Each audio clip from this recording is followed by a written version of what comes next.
Well, hello there, folks. Dave Lytle back.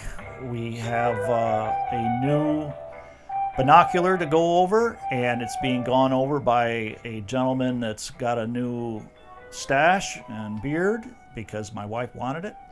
So, Merry Christmas to her, and Merry Christmas to you.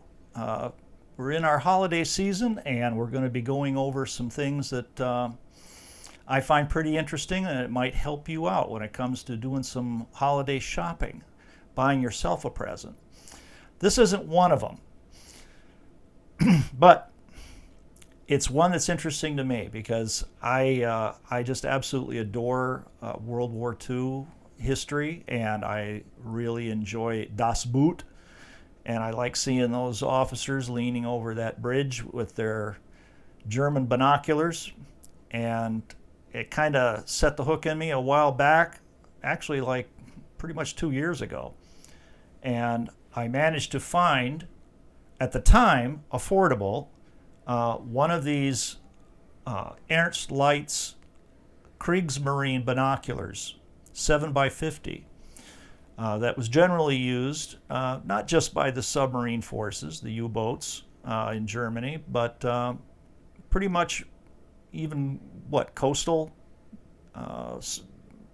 services and normal ships in the Kriegsmarine. I guess it was pretty popular because there seems to have been plenty of them out. Anyway, I did get a hold of a good one. The only problem was the gentleman who sold it to me from England, he was pretty adamant about it's going to need some work. And it did, because the objectives were completely crusted over. That was really unfortunate. I had done my research on these, and evidently they were known to be very brilliant. They actually had some pretty advanced anti-reflective coatings for the time. And I was really hoping to enjoy looking through these with that coating. These had it, but unfortunately, the years of neglect caused them to be so deteriorated that they couldn't be saved. I sent the unit out to be serviced from inside out, the whole works. I sent them to Corey Sudarth and his people at Sudarth Optical to restore them, and boy, they sure did. The work they did polishing this glass and recollimating it is absolutely gorgeous. The only reason I'm doing this particular, it's not even a full review. It's nothing. We'll give you the stats and everything at the end. I was just frustrated because while I was looking around to get some word on these things as to how they performed, I'm looking on YouTube and I'm finding absolutely nothing. You'll find videos on how to dismantle them, how to service them, supposedly. But I found nothing on just how they perform against modern binoculars. That's why I got them. Almost everything I get because I'm curious. And I got these suckers, and they finally arrived after about a year and a half of being away, and instantly set to work testing them. And I'm just going to share with you very quick how my U-boat binoculars perform. We laid out the 1951 test target, 60 yards, put them up against the Resolux, as always, that's the standard, and I can't tell the difference. There you go. That's simple.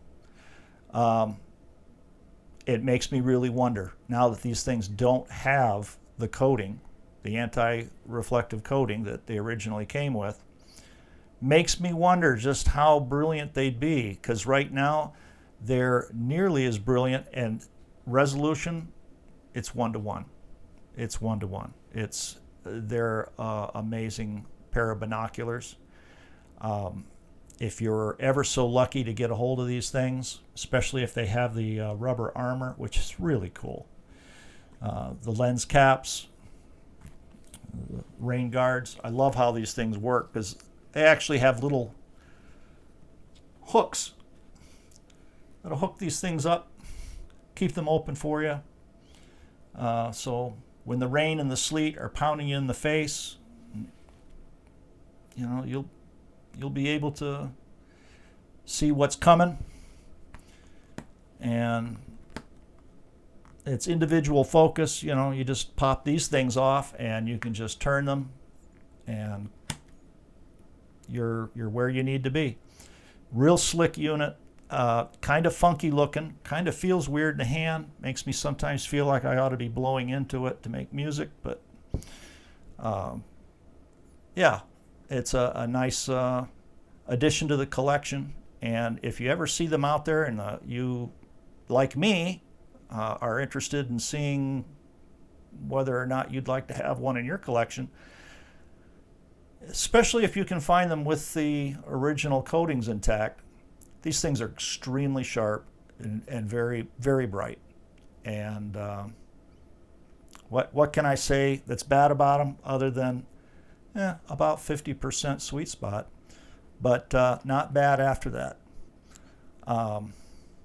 Yeah, see if you can get one of these for under $1,000 and put them in your collection. Really cool.